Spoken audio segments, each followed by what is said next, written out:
It seems as so we don't have an intro today. Technical difficulties. That's a little odd. Anyways, Jeff, start it off. All right. Well, that threw me off. So, welcome to episode 9 of Fantasy Studs and Suds, brought to you by Fantasy Now Plus and the Fins Talk Sports Network. I am the Fantasy Nobody, Jeffrey Crisp, and along with me is my co-host CJ Pudge LePage. Our segments today will include Fantasy Studs. We conclude our series on Sophomore Studs with a look at quarterback, Fantasy Leagues, League Arguments, Fantasy Priority, Best Ball Strategies. Our favorite segment, Fantasy Suds, our selections for Beer of the Week. And then we'll conclude with Fantasy Funds, review of the opening weekend of Scott Fish Bowl, and another segment of A or B. How you feeling this afternoon, Pudge? Well, it is Polish Fest time. And if you have never had the experience of going to a Polish festival, then you got to go. It's a big time event over here in little old mid-Michigan, and it's a good time. All the polkas, all of the friends, all of the beers that I may partake in, or may not, depending on how the night goes. How about you? Well, it's going to be a weekend that's going to kind of be low key for me. I've been kind of running around the last several weekends, dealing with either donations for Scott Fish Bowl or preparing for our trip last weekend, which we'll discuss in a little while. And this weekend's just going to kind of be just, chilling with my wife and the dogs and just gearing up for next week and the holiday. Good. It sounds relaxed. It's well deserved and well needed. So that's what we're going to be doing this weekend. But until then, let's kick off with Fantasy Studs. So after reviewing wide receivers, running backs, and tight ends, respectively, our last 3 episodes, today we conclude our series on Sophomore Studs with a review of 3 quarterbacks who may be poised for a leap in year 2. Pudge, who is your first QB? I am going to start off with Mr. Michael Penix Jr., formerly of the Washington Huskies. He is not very experienced, let's say. But we do have somebody that does have experience with the left-handed quarterback over there in Atlanta. Darnell Mooney is experienced with southpaws and how they throw. You don't think that it's a big adjustment, but when they brought in guys like Michael Vick was a left-handed quarterback. Both of those guys are top 10 picks. Michael Vick went 101 overall.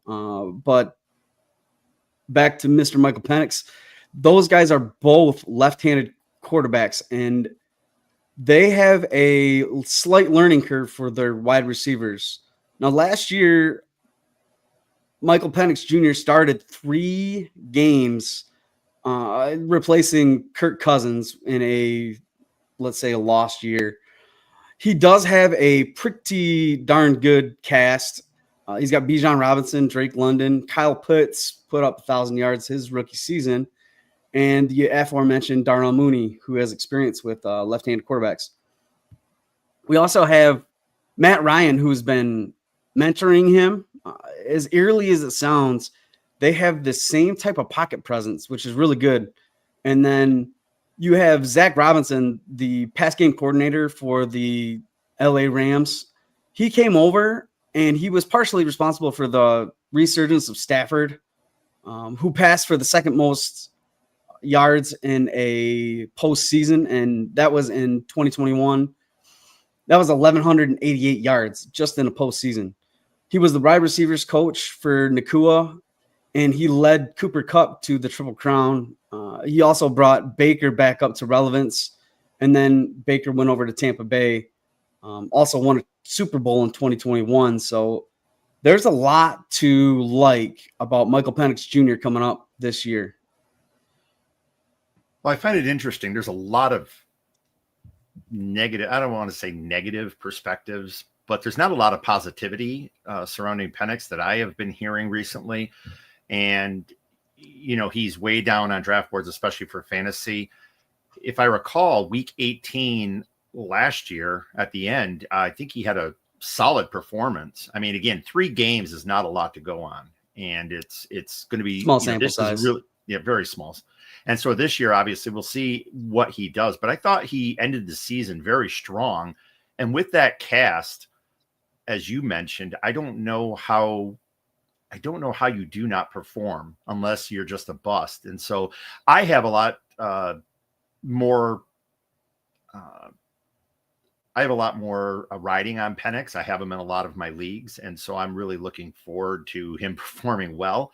But I just don't understand why he has not received the love that, that you would have expected someone who ended the season with such a strong performance would have received. But that's just me. And maybe it's just me projecting my desire to have Penix do well for my fantasy leagues. But I just think that there's more for him to do there than others have discussed.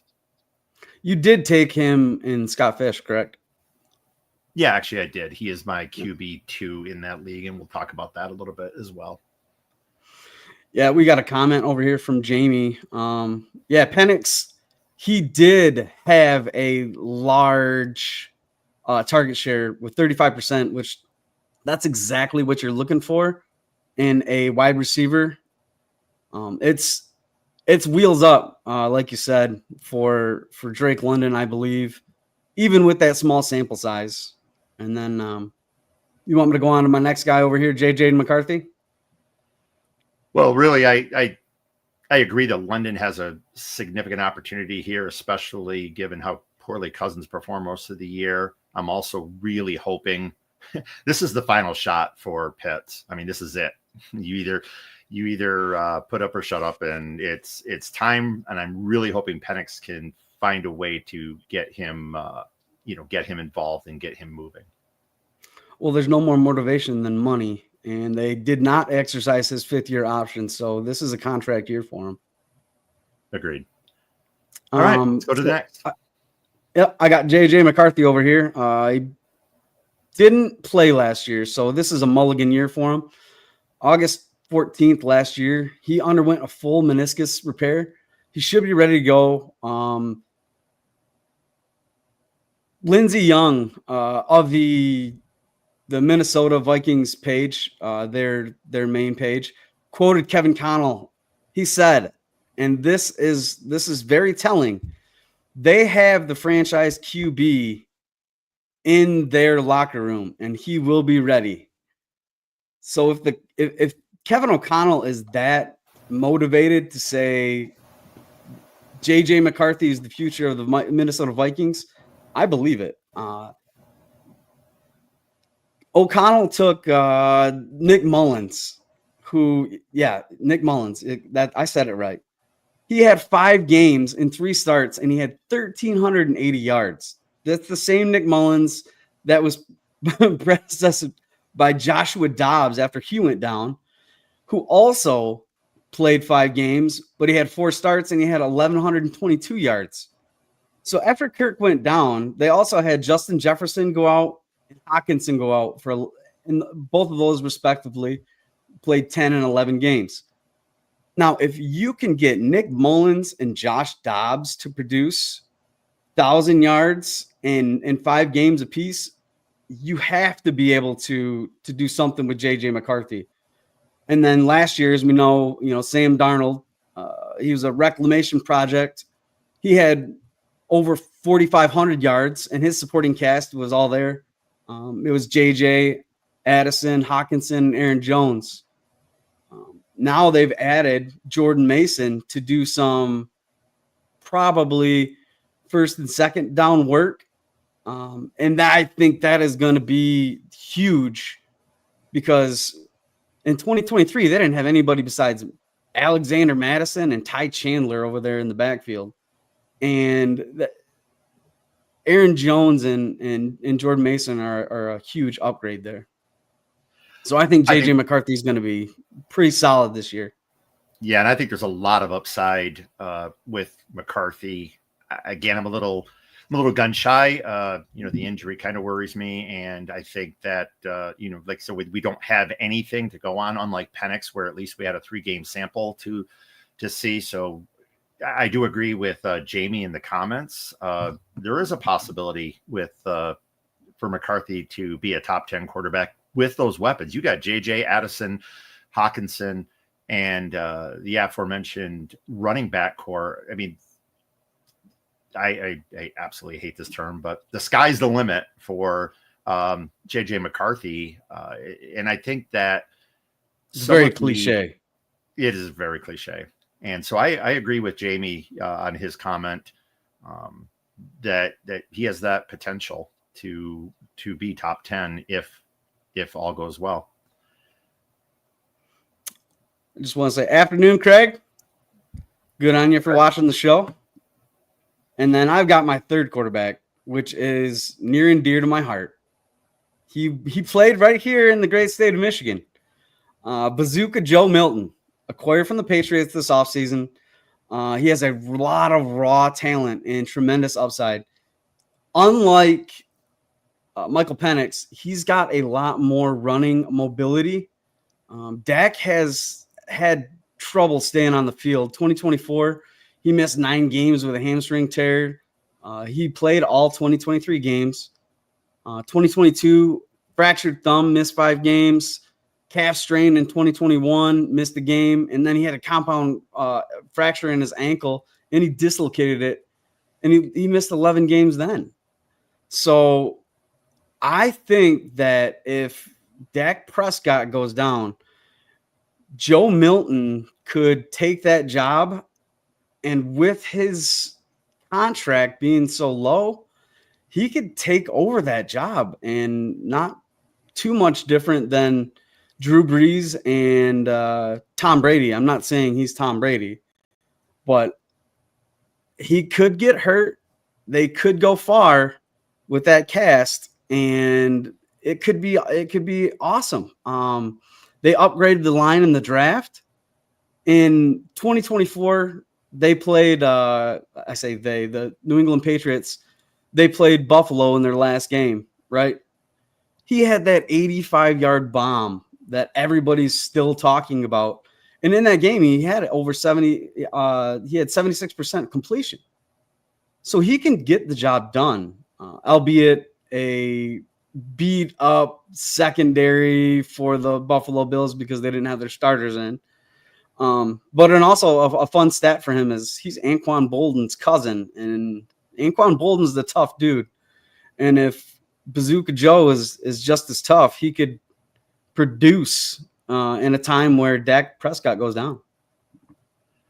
Well, I don't have a lot of shares of Dak in my dynasty leagues. I do know if I think I only have one, and then if I could get Joe Milton to handcuff him, I would certainly do that. Someplace, it's kind of difficult to do that in a redraft league where you want your second QB to be someone who's going to be able to step in, and especially with Dak's injury history, you need somebody who's going to be able to, and with bye weeks, etc., you're going to want somebody else other than Joe Milton. But in a dynasty league where you may be carrying 3-4 quarterbacks, I think carrying Joe is certainly something you'd want to try to target, because I agree with you. In the event Dak goes down, Joe could not only fill those shoes, but he may actually help prove us wrong when we discussed our rankings of CeeDee Lamb earlier this year. So I would definitely go after him in a dynasty league. I don't know that I'm doing it in redraft, but dynasty is definitely, if you have Dak, handcuffing Dak with Joe is something that I would definitely want to do. We have some comments. Also, super flex too. Yeah. Super flex. Yeah. Jamie had it. He absolutely can. He's got the tools. The fact that they traded for him, I know it wasn't, the biggest trade, but the fact that they traded for him means they do have a lot of interest in him. And I don't think Dak is very special. He's good when he has protection, but their offensive line is not what it used to be. So, That's all I have to say about that. Hey, and Craig, we have a comment from Craig, but I'm not exactly certain what your Craig. If you could Craig, what we got going on here? Retype that in, and we'll address it later. Yeah, we'll circle back around to it. All right. Well, we can debate the merits of Pudge's perspectives, but I have no argument on any of them. But arguments in leagues, however, are not always so easy to avoid. So gather 12 people for any reason, and it is unlikely everyone will agree. Gather 12 competitive people for a fantasy league, and it is certain there will be disagreements. Disagreements are fine, but when they degrade to verbal arguments, there is a fine line between strong, respectful debate and combative, vociferous verbal altercation, potentially detrimental to the league. Some arguments can get heated and distinguish quickly. Others, however, can get personal and last longer than expected. The first that comes to mind for me was many years ago in a relatively young league. There was a tie in a playoff game back when fractional scoring on platforms wasn't much of a thing. Unfortunately, the league rules failed to address playoff game ties. Both GMs had differing opinions on how the contest should be decided. As commissioner, I ultimately settled on a 7-point tie-breaking system.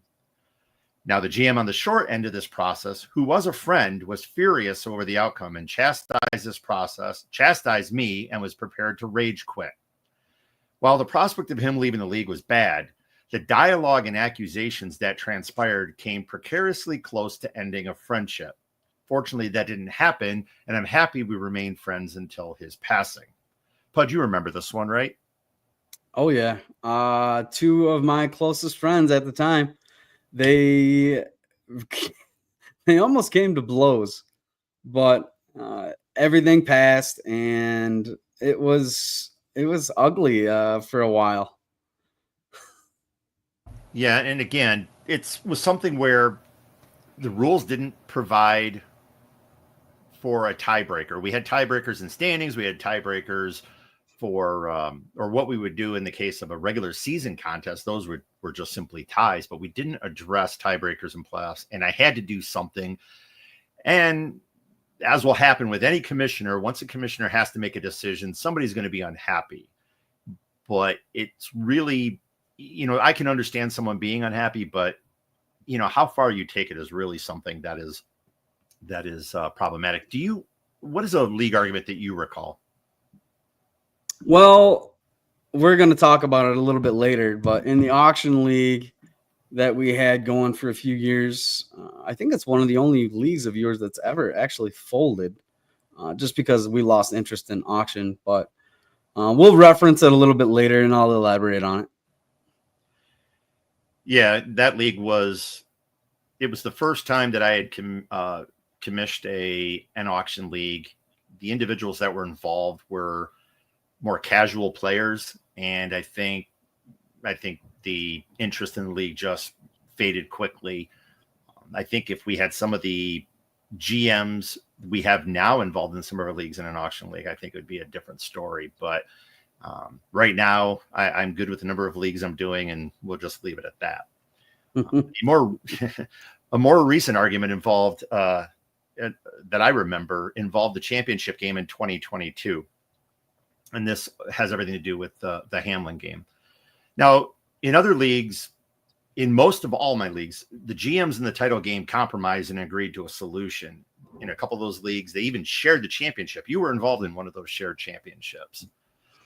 But there was one league where not only was there no agreement, but there was a very heated exchange that took place in lieu of collaboration.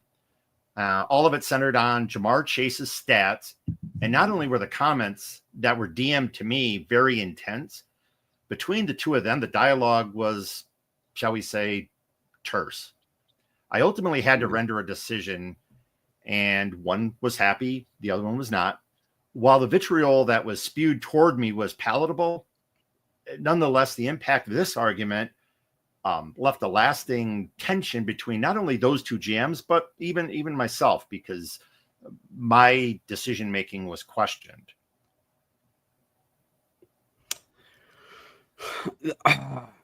That it was tough because I could see both sides. I didn't see Jamar Chase getting the 50 points, whatever it was.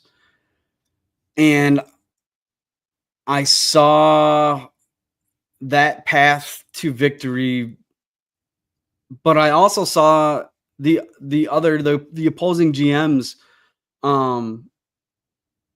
argument. I didn't think that Jamar Chase was going to do it, but he had done it before. So you can't exactly ignore the fact that he can put up a 50 burger at any given time. It, it was tough, and I agree with the decision. The game is played out. The other GM ended up losing, and he was validated, I guess you could say. But it was it I think it strained that relationship, and it hasn't been the same as far as those two making trades, talking trash to each other in the league. It's more been very pointed in recent years. Yeah, that dynamic completely changed. And it was something, I mean, I don't know that they were the best of friends, but they certainly had a relationship. And I think that relationship has cooled significantly because of this. And that's an unfortunate aspect in fantasy football or in anything that's competitive when friends get together and there's any kind of controversy or anything, that impacts those who are competitive. It can have an impact on friendships, and most can get over it. They separate their friendship from the rest of this, but sometimes that line gets blurred and friendships do end. We had a comment That's from where Jamie. league rules come in. Yeah, I agree. Had a comment from Jamie. I think we did this in a couple of the leagues where we actually took the season average. There was a lot of conversation, and I think that was the one thing that I really enjoyed about most of the leagues. There was a lot of dialogue, a lot of back and forth, talking about the best way to handle that. And I think a good commissioner will always listen to everybody's perspective and then kind of use different methods to pull that together. And I think that's what we did in most of the leagues. It was really collaborative in all of them. And like I said, there wasn't a GM that was unhappy, with the exception of that one league and those two GMs. So I do agree with that. I mean, I was actually part of one of those championships. I was more than happy to share and ultimately remember that a player initially died on the field. I mean, because he did. Damar Hamlin died on the field. And with the quick work of the medical responders and the team medical staffs, they brought him back, and now he's out there still making plays. And I thought that was more important to remember why we had that championship. So Damar Hamlin will always be remembered by me, at least by that. If you don't remember who or what or why, because championships get blurred together. Now, if you look at that shared championship, and everybody remembers, that's the Damar Hamlin, and I wanted to make sure that his legacy as a player that overcame all that wasn't forgotten. Well, I like the fact that with the shared championship, that once I win this year, I'll actually be one half of a championship ahead of you. So that's good. Well, you have to win first, sir. That's foregone conclusion. Good luck. So more than a decade back, during an auction draft with a 2-minute clock, a GM new to auction and the ESPN platform meant to enter a bid for $11 for Jimmy Graham. Instead, a bid of $110 was accidentally entered. As many GMs are prone to do during a fast auction draft, a $1 bid increase was immediately entered. There was an immediate protest, and I paused the action. After discussing the $110 bid with the new GM, it was evident it was an error. I was able to easily replicate the error, so I reset the bid to $11. The GM who had bid $111, however, was and still is convinced the $110 bid was intentional. What followed were some heated accusations, an auction newbie GM that was going to quit, and even a commissioner that started to lose his cool. Now, I'm the commissioner that started to lose my cool. The GM, who had the $111 bid, is right there. So go ahead. Let's hear your side of this. So I am competitive. I didn't know if you knew that or not. I don't know if you could tell. And I don't believe in coincidence. I'm a pessimistic by nature. Outlook definitely reared its ugly head and still does sometimes. It was what you would say a trick play, and it was used by some GMs in high stakes leagues. It is my knowledge of this person as being in a casino and worked there. So he is very familiar with high stakes. So that is why I, to this day, look at my laptop and I see the 1-1 is nowhere near the 0. At that time, I know a lot of people have home computers that many years ago, but my laptop told me that that was not a mistake. It was intentional. He got caught and didn't want to be embarrassed. I love him, and we have this conversation all the time, but I to this day, I don't believe that was an accident. I believe he got caught and he didn't want to be embarrassed by new friends. I just don't know what keyboard you're looking at, because every keyboard I have that I've ever seen, the 0 is right underneath the 1. And if your finger slips before you hit, I don't know. I don't know what keyboard you have, but it's 1 with a 0 underneath it with the enter key over here. I was able to easily, the way he explained it, I was able to easily do it and could easily understand how he did it. So you and I know you disagreed with him, and you and I will always disagree on this one. I think it was an honest mistake, and you do not. You think it was strategy. In the end, it all worked out. Nobody, no friendships got lost over it, but I'll agree with you that the top row of a keyboard, the 0 is way on the other side of the 1. But with most keyboards, especially if you had a home PC and you weren't on a laptop that had a number pad, the 0 is under the 1. Okay, we're just going to move on from that. But this is an incident that is always in the back of my mind and is revisited to this day, as you've stated. Incidents like those just described, all of these, are reasons that league rules need to be as comprehensive as possible.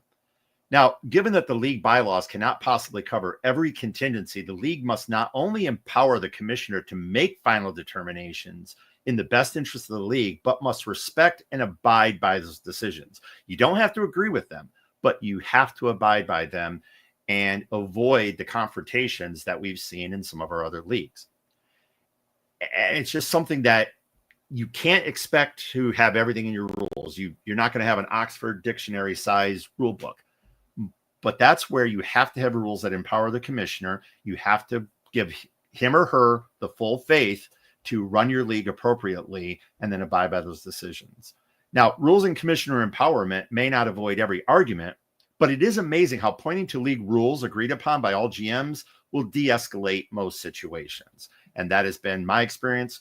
Pudge, I know that's been your experience as well.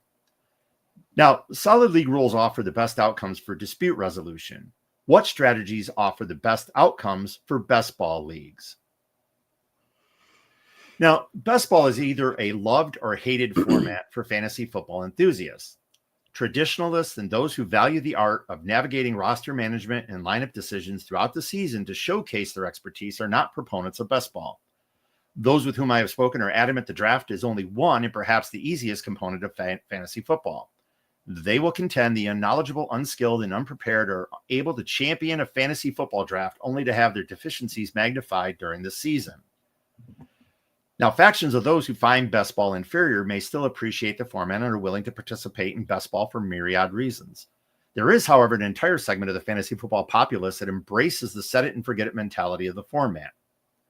Numerous players are exhilarated by the draft process, with many asserting the draft itself is the most exciting facet of fantasy football. A few best ballers I personally know say they love best ball to employ different drafting strategies to see how things unfold, much like a mock draft, but with the potential that GMs are more involved when something is on the line. Now, best ball, in my opinion, has been catapulted to huge success by the DFS and tournament-style best ball leagues found on numerous sites. We don't have to go through all of those, but sites like Underdog offer a wide array of tournaments to fit varied bankrolls. And for those pursuing big paydays, some of those prize pools are significant. Regardless how you feel about best ball, the format is here to stay. Pudge, do you play best ball, and how do you feel about the format? I love the format, and when I've played, it's been okay. It's been a mixed bag. I have liked a lot of players, Will Fuller the third, Tyreek, and then most recently in the last couple of years, Rashid Shaheed, with those big explosive games, and then they return to nothingness and or they're hurt the next week. Those are some fun guys that I like to dabble with that I normally wouldn't. Now Tyreek is a different breed. He was a perennial top 10 guy, but the other two, I believe that they were very, very awesome, along with Deshaun Jackson type of stuff.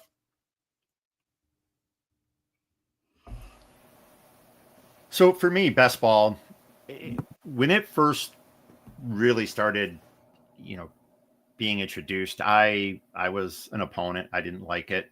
I think it was just because it was different, and I like to manage the leagues throughout the entire thing, but I've embraced it more over the years and have, I like it for, when you just want to throw a few bucks on a league, do run a fun draft with people, or even online. It's something that can be interesting. I like the best ball concept where you set it, forget it. I'm seeing a lot of these best ball leagues now where they do have waiver wire and they do allow you to make transactions. That for me kind of defeats the purpose of best ball. I get the fascination with it. Don't get me wrong. I understand why people like it. For me personally, if I'm going to do best ball, I want to do the draft and then I want to forget all about it. Part of the reason is exactly what Jamie just said. If you have in our chat is if you have, numerous best ball leagues and you still have to manage the waiver wire and all those, that is a very time consuming prospect. And that's something I just simply personally would not want to do. So the best ball leagues that I'm in, the mass majority of them, there are no waiver wires. It's a draft and then you're concluded. I do know that the Super League that Fantasy Now Plus is conducting, this is our third year, is a best ball league that does have waiver wire transactions. I failed to recognize that last year. And as I had players going down, I wasn't making the requisite transactions to replace them. So it's something that, there's a lot of different ways you can structure a league. And none of them are bad. It's just for me personally, I'd rather, if I'm going to do best ball, I wanted to set it and forget it altogether. So now there are several strategies for best ball drafts. Our own Tim Holstad has many articles on best ball that can be found on our website at fantasynowplus.com. Tim, along with Fantasy Now Plus contributor Ethan Saver, just published your best ball rankings on Wednesday. Go to fantasynowplus.com for these featured rankings. Now, I am far from a best ball expert. Well, we have established I'm far from a fantasy football expert, period. But when I do play best ball, I really have four things I look for. Number one is stacking, identifying high stat quarterbacks and wide receivers or running backs and tight ends that can spin the point meter any particular game. One example, of many that are out there is Burrow and Chase. Pudge, what are some of the stacks that you like? My favorite of the past couple of years were Lamar and Mark Andrews. I really liked those guys up until last year. They kind of tapered off. And I think a high reward this year will be Garrett Wilson and Justin Fields. Also, a not so expensive stack will be Justin Herbert and Ladd McConkey. I love those inexpensive stacks that you can get in the middle of the draft. You don't have to spend high picks on either of those. You have to spend a higher pick on Ladd McConkey and Garrett Wilson, but not so much on Justin Fields or Herbert. See, and a lot of the players you just discussed are players that are going to be in starting lineups no matter what, whether or not you're stacking them in a best ball league or whether or not you're starting them in a redraft or dynasty league. The next set of players are players that oftentimes get left on benches. They don't often get started unless there's an injury or there's a lineup need for them. And those are the players that have high upside or high ceiling.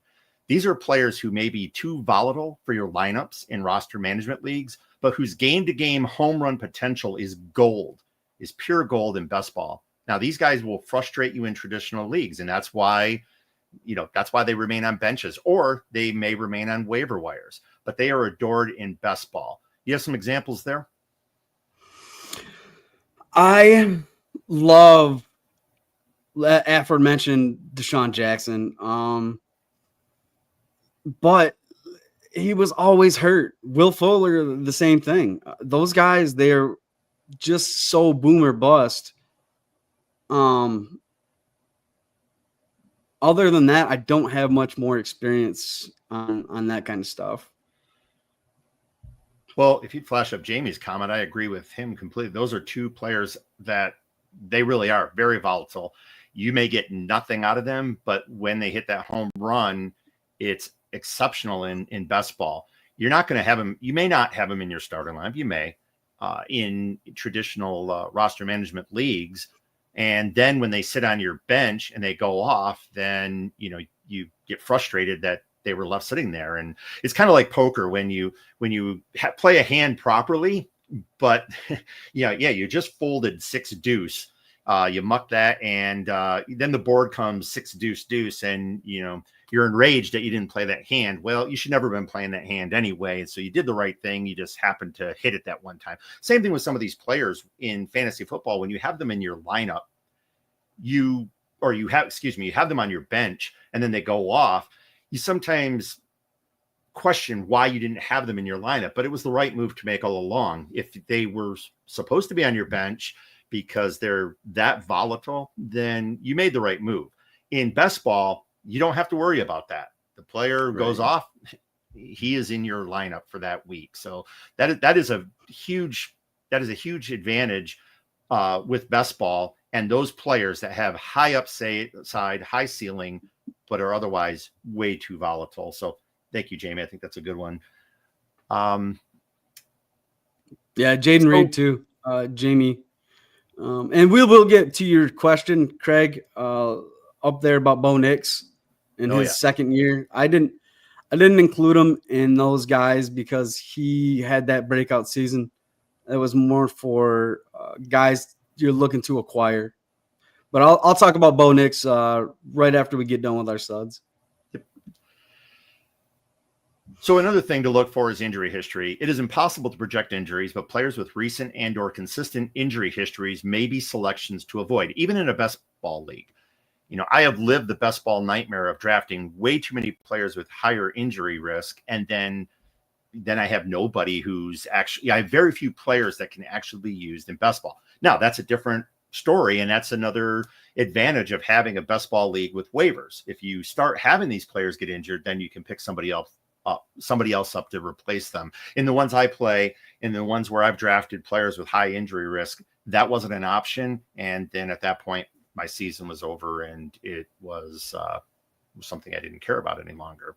So, I mean, how do you look at injuries when you're playing best ball? I don't. I really don't. I just want the guys that I know they can have those explosive weeks. If injury happens, it happens. But I'm going to win. I'm not going there for second or third place. I don't want to get to the playoffs. I want to win the playoffs. And if those guys are going to be healthy all year long, they give you the best option. It's a Chris Olave type deal, right? He could be great this year, or he could be out for the rest of his career. But I'd still take him in best ball. Absolutely. So, given the NFL's penchant in past years of scheduling bye weeks late into the season, there's nothing worse than having a contending team that suddenly fails because a large portion of your roster is on a bye week. Now, there's no waiver wire to save you. Well, in most best ball leagues, one of the ones when you talk about Fantasy Cares eliminators, where it's not only a best ball, it's an eliminator. You get to that last week, and suddenly half your roster is on bye week. It could be catastrophic. Now, again, bye weeks, the eliminator, that's not a good example because the eliminator actually goes to the last week of the season, as a lot of eliminators do, but some of them actually go through only a certain number of weeks, and it can cause problems. You have a strong team, but that bye week bites you in the butt, and you're eliminated when you have probably a better roster than other teams. I've seen that happen before. Do you look at bye weeks? Again, no. I usually look at my stacks because I know those will have the same bye weeks, obviously.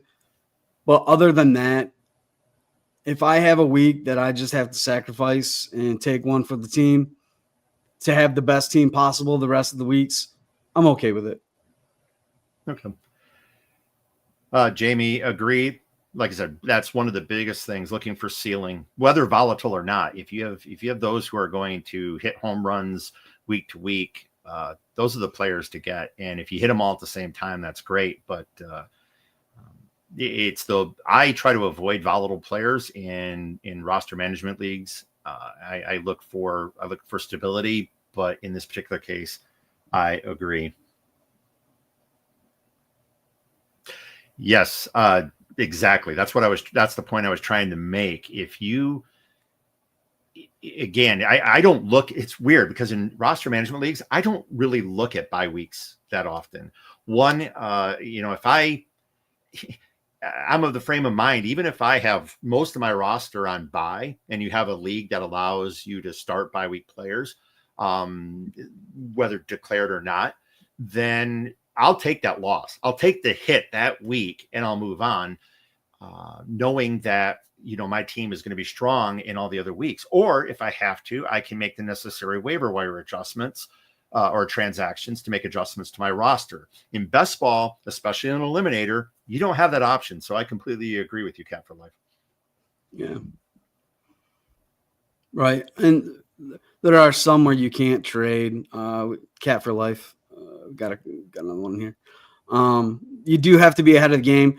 That's why it is nice to look a couple of weeks in advance, see where your roster is going to be soft, and if you do have that advantage, you can trade one of those guys. If you didn't plan for it during the draft and you have a good record going in, absolutely you can trade one of those guys and make it count. Agreed. So I'm certain there's a lot of other strategies that are out there that are, especially those who are in the high stakes tournaments. For me, I just don't get much deeper than that. But I don't, like I said, I don't play best ball as a revenue generating. As we've talked before, I don't do any fantasy for revenue generation. Otherwise, I would not be eating at night. But but I mean, for me, it's I agree. There's probably a lot of different strategies out there. For me, that's about it.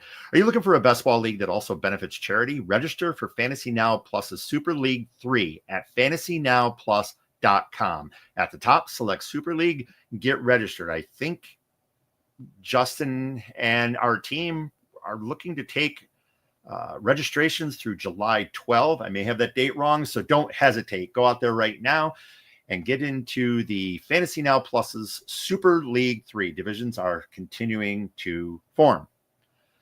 So best ball style. We're at 7 divisions now, looking to make 8.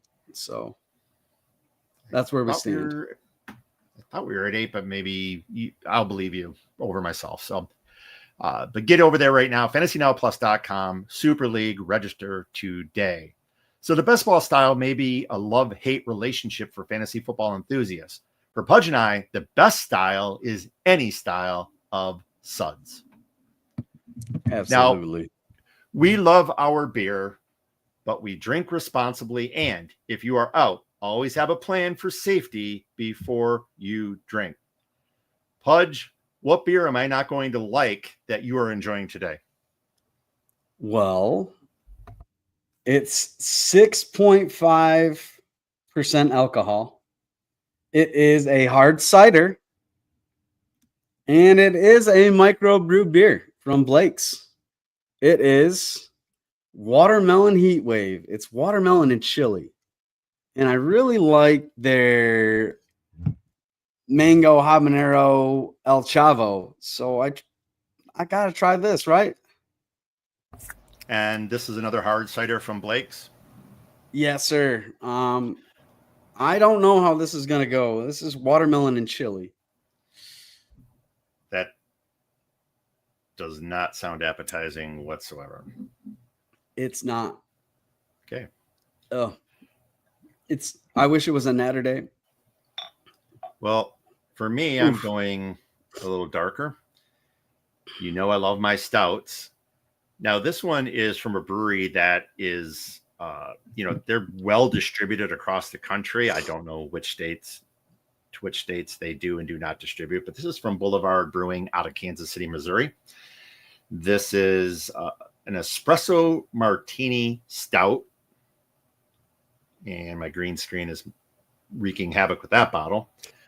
But it's a limited release 2025 vintage. It comes in at 12.0% ABV. And well, that's all I got to say about that. I'm going to look at this, taste it. Cheers. Well, Jeff's doing that. I do love Bo Nix. Bo Nix has Cortland Sutton coming in for another big year. I know he's another year older, but he's a trusted, reliable target. They brought in running back. I don't know if you know him or not. His name's J.K. Dobbins.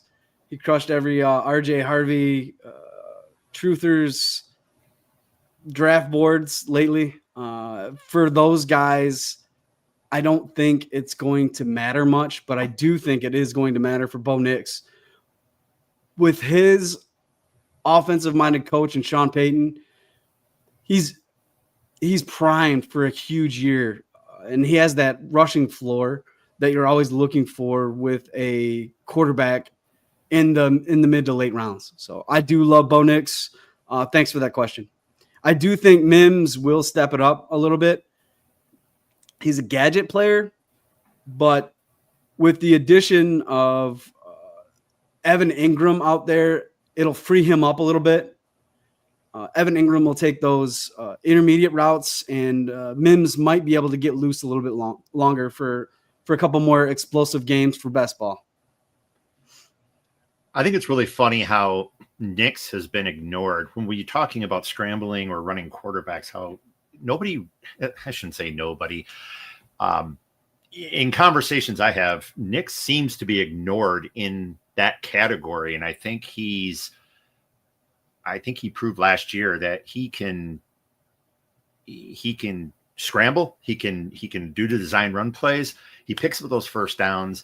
And I think he is going to do the same again this year. So I'm really looking forward to Nix. You and I have talked about Nix a lot. I wanted Nix in the Scott Fish Bowl, and I messed that one up and didn't get him. But I think he's going to have a phenomenal year. And I have him in a few leagues, and I would target him. I think the most attractive thing about Nix is he's falling 1, 2, 3 rounds later in redraft leagues, and even in some of your dynasty startups, he's not going early. The big scrambling quarterbacks, running quarterbacks are going much earlier. So you can jump on your favorite wide receivers and running backs and hold off and get Nix later. Just don't hold off as long as I did. Otherwise, you won't get him. There's that. So this past weekend in Cincinnati, Pudge and I had several drafts of delicious suds, but we were focused on drafting studs during the Scott Fish Bowl 15 Cincinnati live draft. This past weekend, Scott Fish Bowl 15 kicked off with 3 lives. Saturday featured lives in Las Vegas and NorCal, while Sunday was the 10 division Cincy live. Pudge and I, along with Fantasy Now Plus's Justin Barley and Jacob Mummer, drafted in the Indiana Fever division. As with all live divisions, we conducted the first 10 rounds live. The remaining draft is a slow draft. I think we just rounded the turn, and we're now in the 21st round. Is that correct? Round 21? Yes, sir. And I'm not even sure. I may even be on the clock right now. Don't know. You're Pudge, not. you were in the... I'm not. Okay. Pudge, you were in the 7th spot. Tell us about your draft. I loved my draft until I realized, for some odd reason, that every carry is worth 0.5. So I don't know why I didn't take running backs. I went all wide receiver heavy. My biggest, I guess, surprise was Josh Allen going at 107. With his rushing upside, I was kind of dumbfounded because he's going to score more points normally than all of the wide receivers that went before him. Now, I do like the fact that Jahmyr Gibbs and Bijan went 2 and 3, but him falling to 107 was almost criminal. And I think that's my favorite pick. And I ended up with J.K. Dobbins in the 9th, I believe.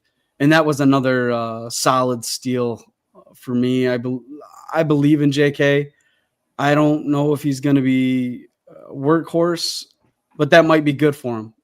He might be able to keep that backfield throughout the course of the year. I know they spent a higher pick on RJ Harvey, but he has a good offensive-minded coach, as we mentioned, with Bo Nix at the helm. And I went pretty wide receiver heavy with Amon-Ra St. Brown. I got Jerry Jeudy in the middle to late rounds. I was pretty happy with those guys. Well, I was in the 10th position, and I did not go into this with any particular strategy other than I was not going to deviate from my rankings. I wouldn't call it BPA per my rankings, but given all the positions are flex, I was not willing to skip players other than QB.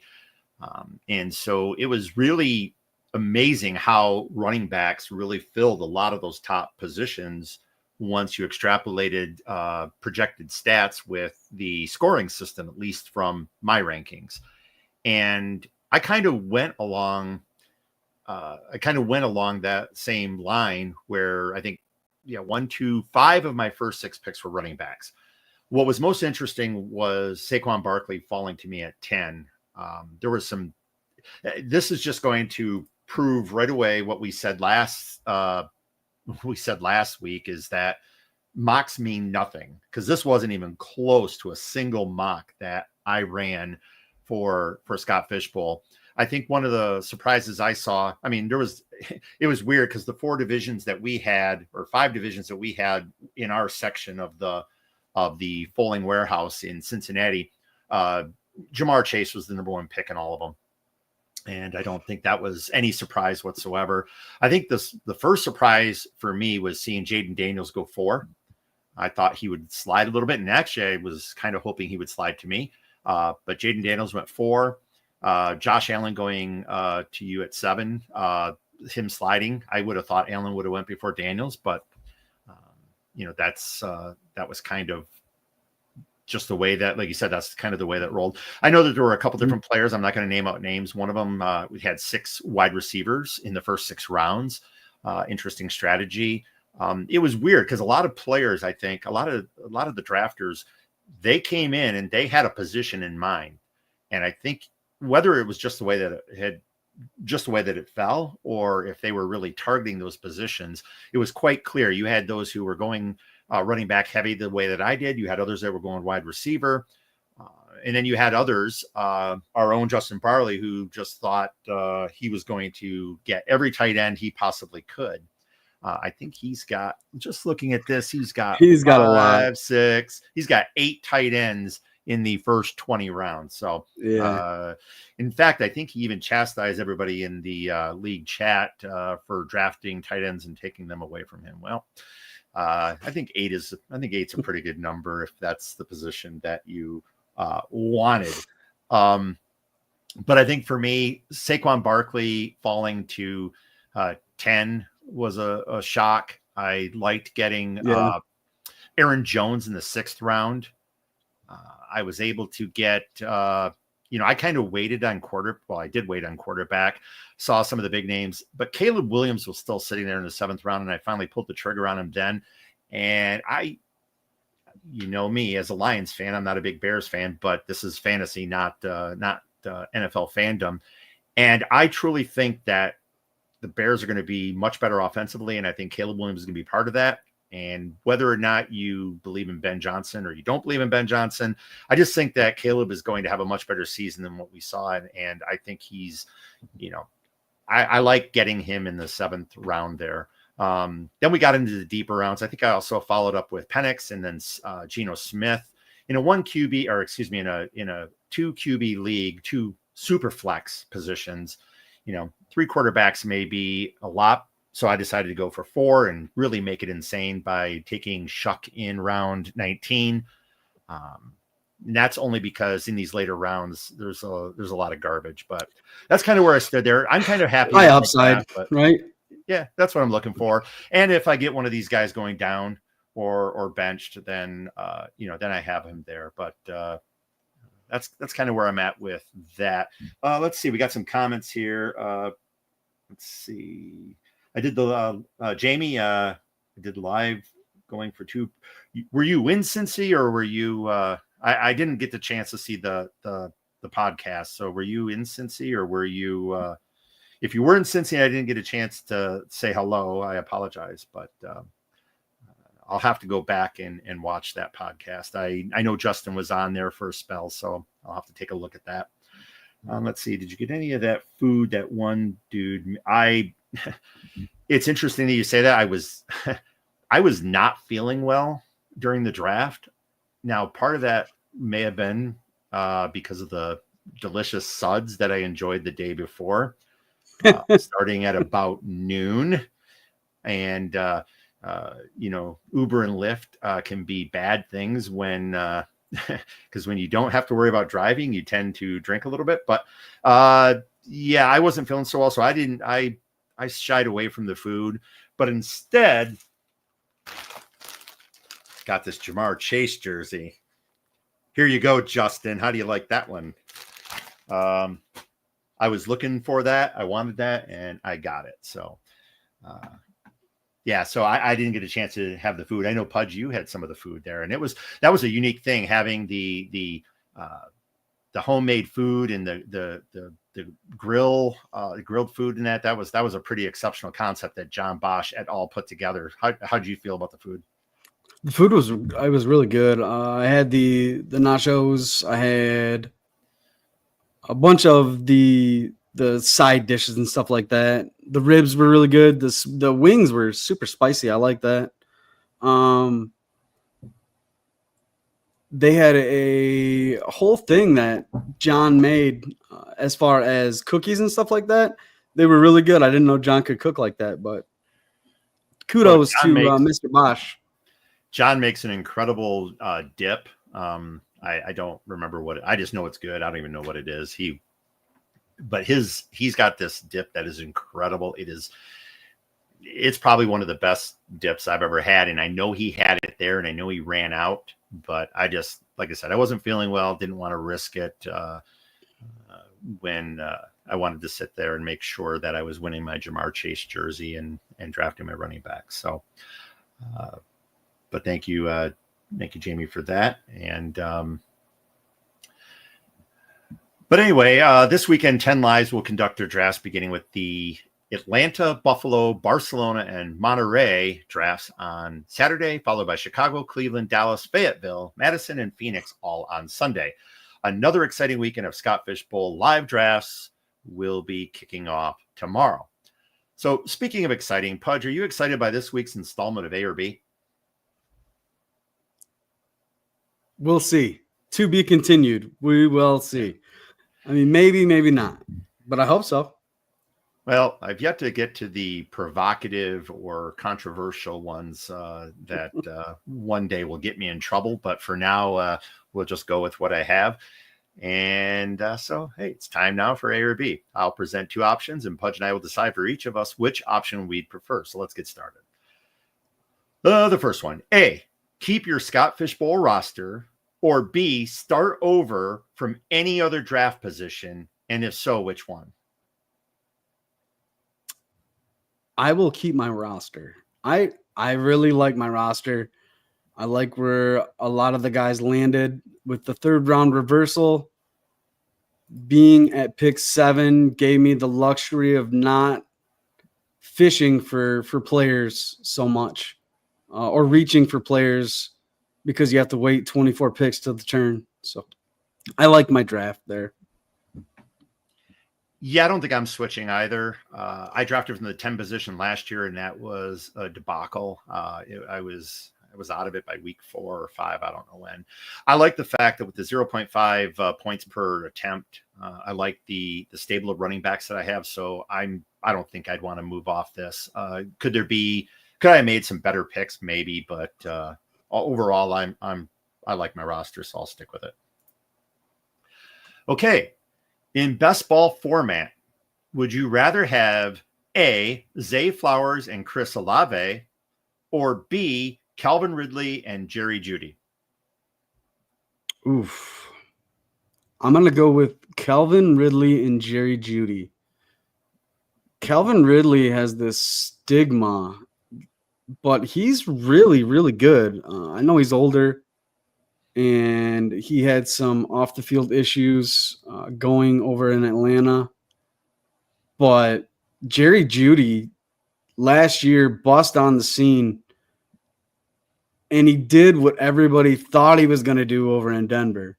And I really think that continues this year, no matter who the quarterback is. I don't think they could be worse than Deshaun Watson to start the year last year.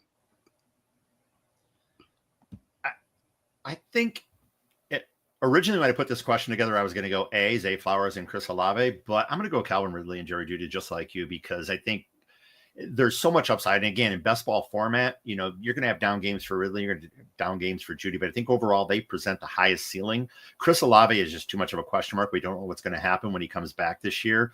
And Zay Flowers, as strong as he started, I mean, Rashad Bateman's still there. And again, we talked earlier, especially with Jamie's comment about Rashad Bateman. He's an excellent best ball wide receiver. I know that in the rankings, Zay Flower is higher than all the other three. Overall, I'll take Ridley and Jeudy, and I think that I'll be happier for it. Okay, next one. A, Superflex, or B, tight end premium?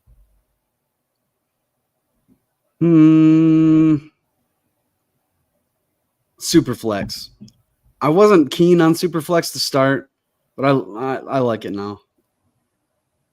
And tight ends are tight ends. They're always going to be, man, it's just tough.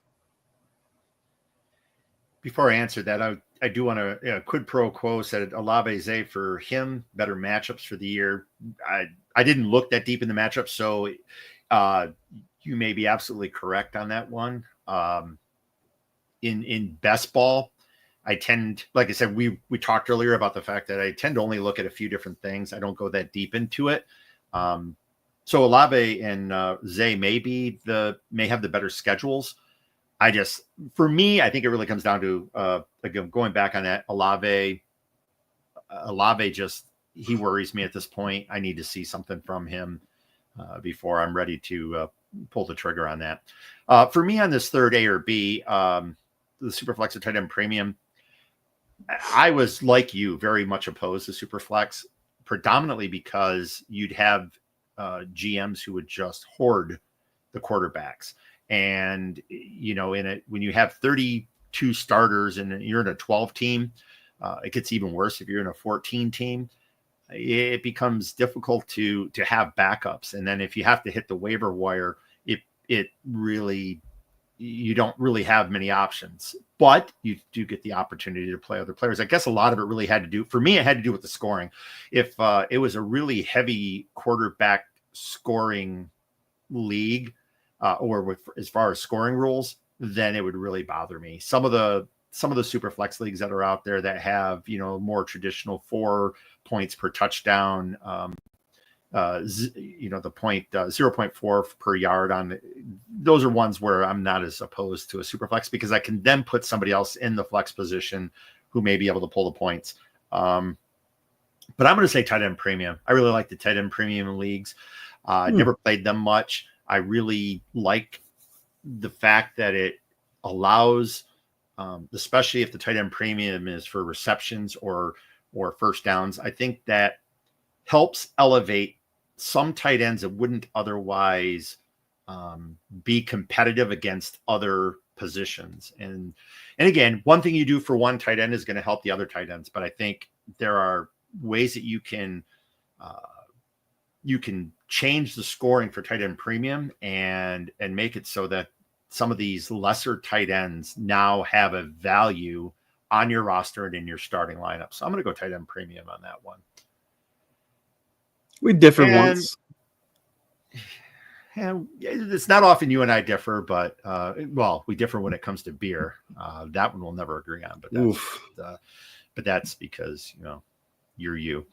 And then our last one, your movie theater go-to: A, popcorn, or B, candy. Oh, popcorn. And now they have, so now they have this new thing. Before, I guess we were getting synthetic buttered popcorn at the movie theaters. Now they offer you real butter. So now you can really have real butter when you thought you were getting real butter the whole time before. But I love popcorn at the movie theater. You can't get it anywhere else. Candy, you can get at the store. Well, fresh popped popcorn with salt and butter. I mean, you can't beat that. Now, for me, I'd like to say A or B, but that's not the way our game works. I'll go with A, popcorn. But what I really like to do at a movie theater is take that hot salted popcorn and then mix in some Reese's Pieces. And that salty, that sweet and salty is just a great combination. I don't do it anywhere else, but at the movie theater. And that is something, but if I had to choose between the two, I'm going popcorn. But in the real world, I'm mixing both of those together. Classic. All right, Pudge, where do we find you? You can find me at FFPudge _ fantasynowplus.com on Blue Sky. And then I'm FF _ LePudge over on X. So you can check me out over there. And Jamie, Sour Patch Kids is another great one. You can find me at FFCommish _ YIS on X. Maybe I already said on X. And I'm at and Blue Sky at ffcommishYIS.fantasynowplus.com. I want to thank everyone in the crowd, Jamie, Quid Pro Quo, Cap for Life, and Craig for joining us. We had Disbanded Brotherhood in there as well. And anyone else who's watching the show afterwards or has not commented, for listening and tuning in. Our next episode will be Friday, July 4th. Yes, that's Independence Day. We will be here at 3 p.m. Eastern and noon Pacific. We want you to catch up on episodes of Fantasy Studs and Suds and your other favorite Fantasy Now Plus shows here on YouTube, YouTube Music, Apple Music, and Spotify. Follow Fantasy Now Plus on Discord, TikTok, Blue Sky, and subscribe to this channel here on YouTube. Until next time, for Pudge LePage, I am the Fantasy Nobody, Jeffrey Crisp. Be good, be kind, be responsible. Cheers. See ya. Thanks for listening. Be sure to like and subscribe wherever you watch or listen to podcasts. We'll be back next week for more ways to win your league.